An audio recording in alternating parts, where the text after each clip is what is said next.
So today, this might be the start of a new series of videos if you like it. So I'm just going to talk about my holy grail items. So that might be new things that have become my favourites or that have bettered anything else I've used before, or it might be products or stuff that I've used for years and I would never sway from because they're just too good. Just things that I basically love and want to tell you about because I think they're amazing and hope you'll try them too. I'm obviously very excited about it because I'm very out of breath. I thought as the majority of my content is music, it would be silly if I didn't comment on music. So obviously in my job it's important I embrace new music and new bands, and I do try and do that, but there's still some bands that I always return to, and there's one band and one album in particular that I always go back to and I still think is one of my all-time favourites, and that is White Pony by Deftones. Can you see it there? Remember the first time I heard it, I was a bit scared because I'd loved their previous albums and I was worried what it'd be like. But it just changed everything for me. It was so different to anything else that was going on, particularly within the other bands that were under the new metal bracket. It was inventive in terms of the sound and instrumentation. Chino's voice just manages to do all sorts of crazy things, and so this is my holy grail album. But I also kind of like to listen to it with the Back to School Mini Maggot because there's a crossover there because they do have acoustic versions of some of these songs on that as well. And obviously another album from that time is Make Yourself by Incubus, which I think is still my favourite Incubus album. Still a great band, but I still think this is the biscuit. Takes a Biscuit, is the biscuit, is yummy, is great, it's an amazing album. If you haven't listened to it before, this is a must. Back to music again, my holy grail gig has got to be when I saw Michael Jackson. Let's see what the year was, 1997, and that was at Wembley Stadium, well the old Wembley Stadium, still got the ticket here. And in terms of showmanship,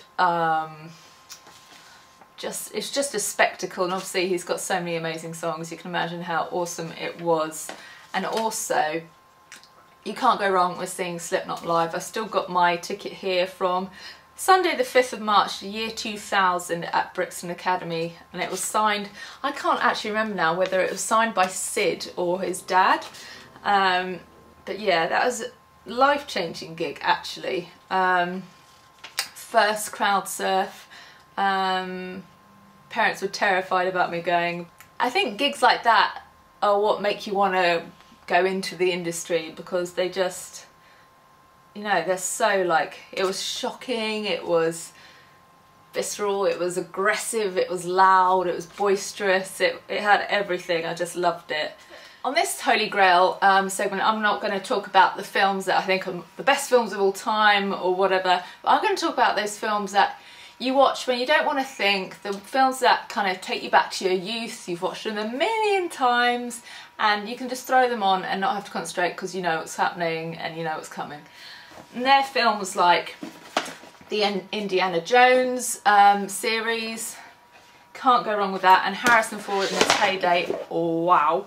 You know, films like The Craft, yes that is a VHS tape because I'm incredibly old, you know, Jurassic Park, and all the Disney greats like Lion King, Beauty and the Beast, Little Mermaid,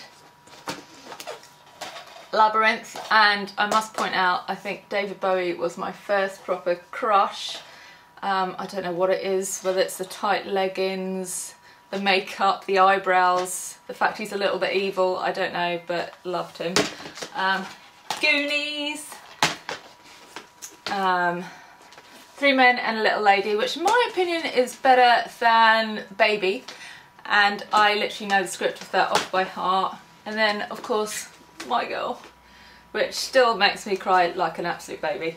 Now in terms of technological stuff, I worked with EU, that's Ultimate Ears, on a blogging thingamabob, and oh god, I just noticed there's all this crap on this. That's really ruined my setup, but I'm not going to start again.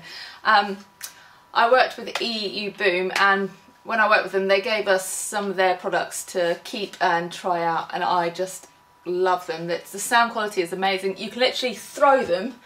Look, I could drop that and it'd be absolutely fine. See? And you can put them in snow and water, whatever, and they still work. And listen to this noise. So yeah, an amazing speaker to have if you travel a lot, if you want to go to the beach, have it in the shower, whatever. It's just awesome. And now, this is the camera I use for vlogging and all my blog pictures. It's a Lumix GM1. I got this when I was doing some blogging for Fashion Week, maybe 1 or 2 years ago now. We were all given this camera to blog with. And you know, sometimes you work with things and then you decide, actually, I don't really like it, I'm not going to work with it anymore, but I continue to work with this and I love it. It's so compact, but delivers photographs just as good as SLR cameras. This lens though has made all the difference. It's an Olympus 25mm fixed range lens, and it just does that kind of, you know, that look that bloggers love, which is the blurred background, depth of field, I think it's called, something like that. Is that right? Yeah. So a great little camera, I thoroughly recommend it. The only downside is the fact that it doesn't have a flip screen, so if you're doing a bit of that kind of vlogging, you don't know if you're in frame or in focus unless someone can tell you. Now on to my food holy grail items. Now, I love a lot of chocolate, I love all sorts of chocolate. It's very rare that I won't like chocolate, unless it's American chocolate, not so keen. But I always go back to the lovely Maltesers. I like to take off the chocolate on the outside and then suck on the malty bit. Even the man that works at the train station shop calls me Malteser girl and shouts it out really loud in front of other people. And I always have at least 3 packets of this size in my cupboard in my house. They're just the best, really. My holy grail crisp of the moment is the Cheesy What's-It. Basically, it's like eating cheesy air, which I know doesn't sound like something you'd want to do, but trust me, it's delicious. I have about 2 packets of these a day at the moment. I'm like the worst advert for healthy eating. Anyway, the only thing is you end up with really orangey fingers and stuff, so you look a little bit, I don't know, just a bit dirty and creepy, but so worth it. Nutella. Oh. I used to actually dip apples in Nutella. Actually, I used to dip everything in Nutella. Sometimes I just go and get a spoon and get a big old chunk out and just ram it straight in my mouth. I used to be known for always having it in my hair, in my eyebrows, around my chops, because I basically lived in this little pot. So, still love Nutella, but I've worked on the addiction. I can control it a bit better these days, which is always good. You want to have control. The potato! Potato! I love potatoes. I pretty much don't like veg as a general rule. I find it really hard to enjoy veg, but potatoes are an exception. I know they're not the healthiest because I think they come under the carb bracket. I might be wrong, I'm not very up on all this stuff, but they're just so versatile. I mean, mash, chips, dauphinoise, sauté, fondant. There's so many different types, and also the sweet potato should get a special mention. I had so many at one point of the sweet potato I actually turned orange a little bit. I'm not sure if it was because of that, but it felt like it was because of that. So yeah. Noodles! If I could live on Asian food, I probably would, although I probably miss the pizza quite a lot, but I love Asian food. So Wagamama's is probably my holy grail in terms of a chain restaurant. I love Wagamama's, I love the katsu curry, but I've been quite daring this month. I've ventured away from the katsu curry and I've been enjoying a Carl Loman. It's very hard to veer away from the katsu because you know what you're getting and you know it's delicious, but Carl Loman, you know, it's up there. So yeah, noodles. My holy grail breakfast cereal choice is the Curiously Cinnamon. I first tried these in LA, someone introduced me to them and I haven't gone back since really. It just doesn't feel you know, sometimes breakfast can feel a bit like a chore, you know, if it's just like porridge or something healthy basically, but this feels like still fun and a bit sweet and a bit naughty, so that's lovely, and it makes the milk taste delicious. At the moment I'm trying really hard not to wear foundation because I think it is helping my skin and giving it a bit of a break, and while I've still got the summer tan, although it looks in the video that it's pretty much gone now, my skin has been a bit better. But when it's not, I use Clinique Anti-Blemish Solution, which is a great foundation if you struggle with blemishes, acne and breakouts, which I do. So this gives great coverage and you don't feel like you're doing it more harm by wearing it, so that's good. But when my skin's good, I have been enjoying this Sonia Natural Mineral Makeup, which is a bit like, I guess, like the Bare Minerals Mineral Foundation, and it gives a surprisingly good coverage, but doesn't feel like you're wearing anything, and obviously it's meant to do you some good because of the content of the minerals. So yeah, love that. My holy grail mascara is the Hypnos Drama. It's a bit pricey if I'm honest, particularly for me, but it is unrivaled in my eyes in terms of thickening and lengthening. I can't even talk, it's so good. It's just the bee's knees when it comes to mascaras. The only one that's come close is their Real by Benefit, but I was still plump for this one. It just edges it a little bit. I've gone on about this numerous times on my blog, but the Lizel Cleanse and Polish Hot Cloth Cleanser has literally changed my life in terms of my skin anyway. It wasn't until I actually went and spoke to someone in Kiehl's who told me that I was using products that was a little bit too abrasive for my skin.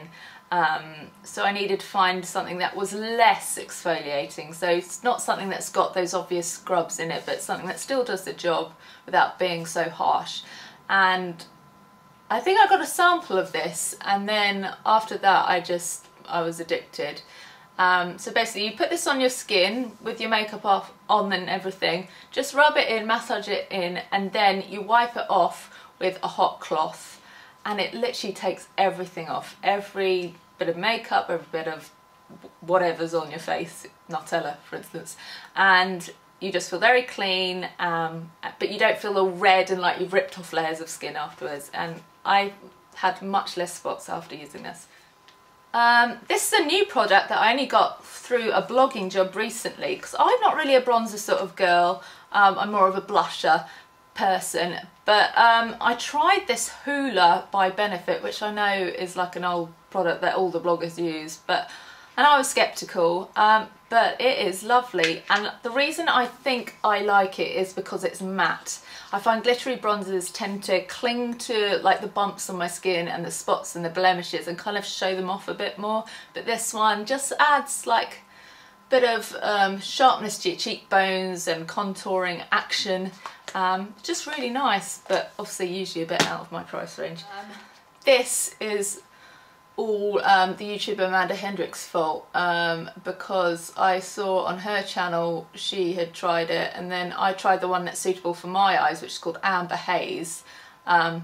This is the Charlotte Tilbery Colour Chameleon, by the way, and I've tried it, and now this is going to be a staple of my makeup bag, which is annoying because it's £19, but it is really lovely. It just gives kind of a bronze creamy eyeshadow that you can put underneath your eye and on the lids, and it's just stunning colour really. As I said, I'm a blush kind of girl. I never want to look like I'm too made up, so I just want to have kind of, oh, I've been in the country and I've got a bit hot because I've been running through a meadow kind of look. So I like to have a bit of a pink cheek. And this is my favourite blush, and it's Eye Cheek Blush Trio by New ID, and I got that for next to nothing in TK Maxx.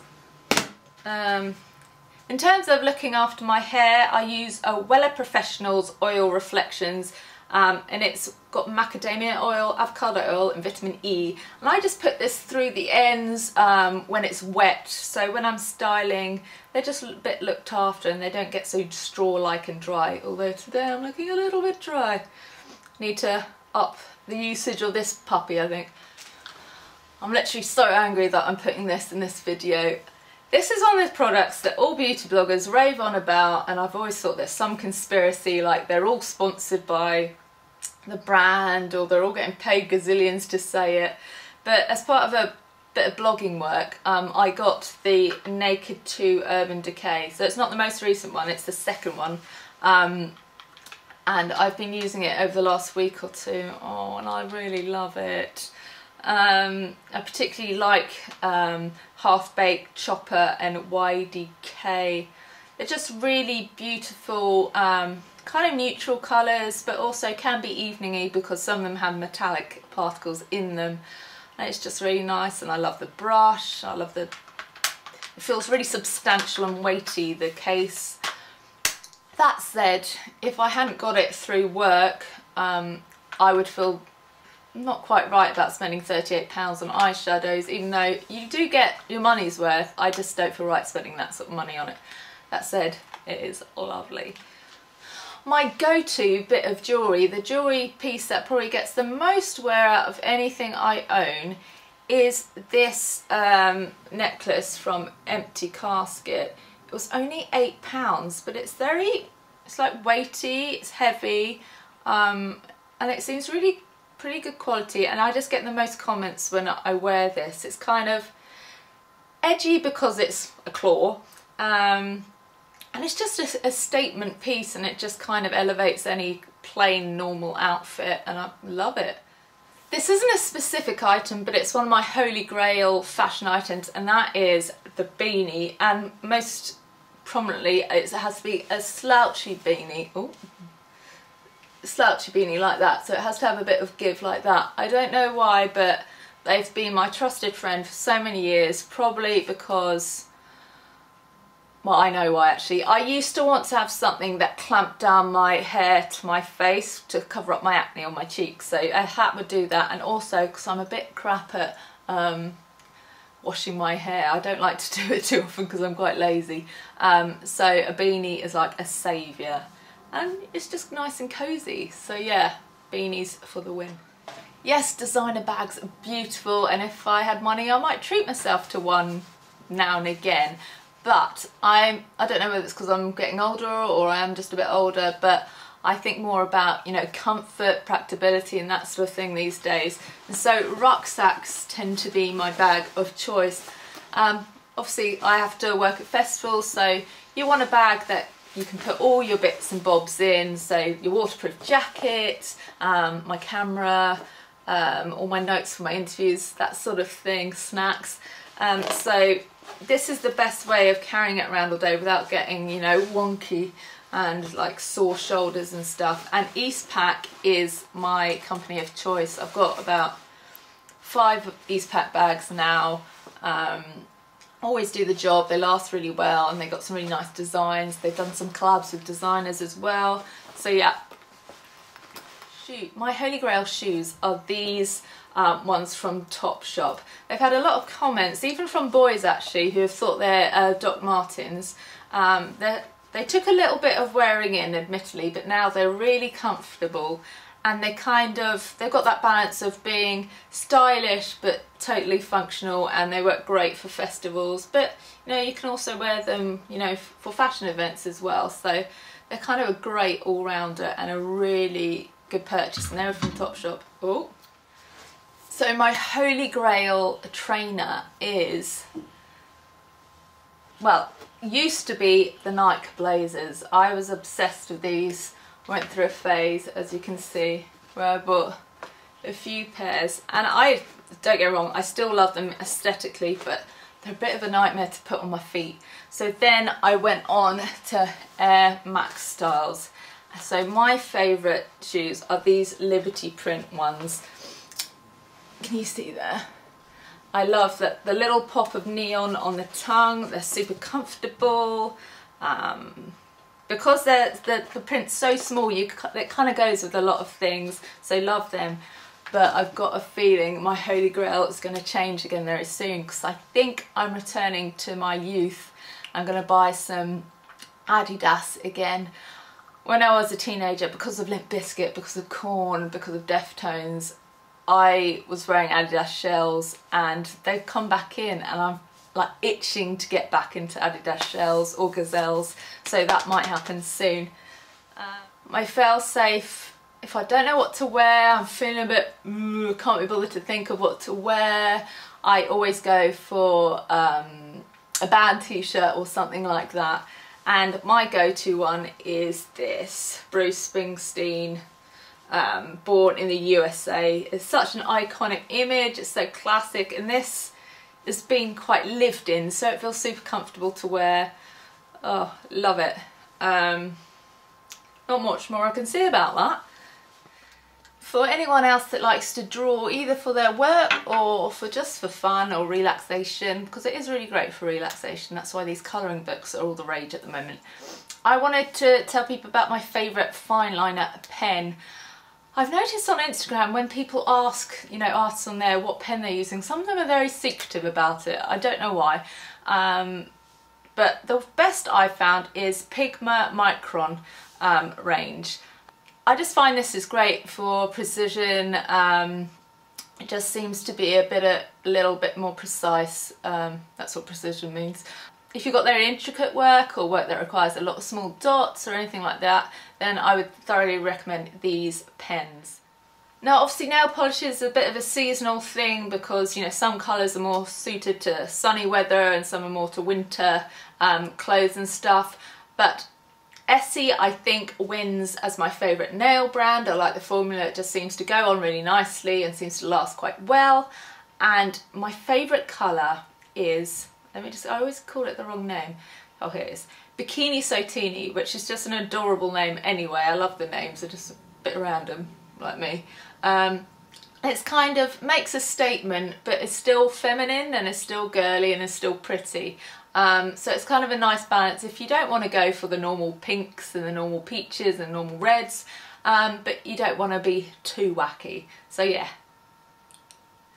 So let me know if you want some more of these Holy Grail type videos where I just talk about my favourite things of all time. Obviously so much more I could talk about, so let me know if you'd like to see more of these kind of all-time favourite lists.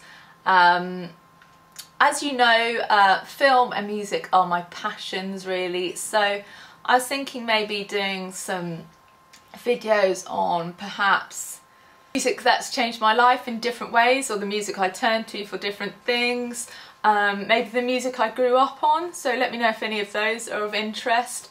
Then another might be, you know, one on films, so the films that I look to when I want to feel happy, the films I watch when I want to feel romantic, the films I watch that, you know, teach me something, you know, a video like that that just comments on the films that have influenced my life basically. So if any of these are ideas kind of make you go, oh yes, I'd like to watch that, then let me know. I've tried to be a bit more perky in this video because I understand in the last few videos I probably seemed a bit like, ooh, a bit on the edge. So I really hope that this has been interesting in some way. Let me know if you agree with any of my choices. I hope you're all having a fabulous day. Bye.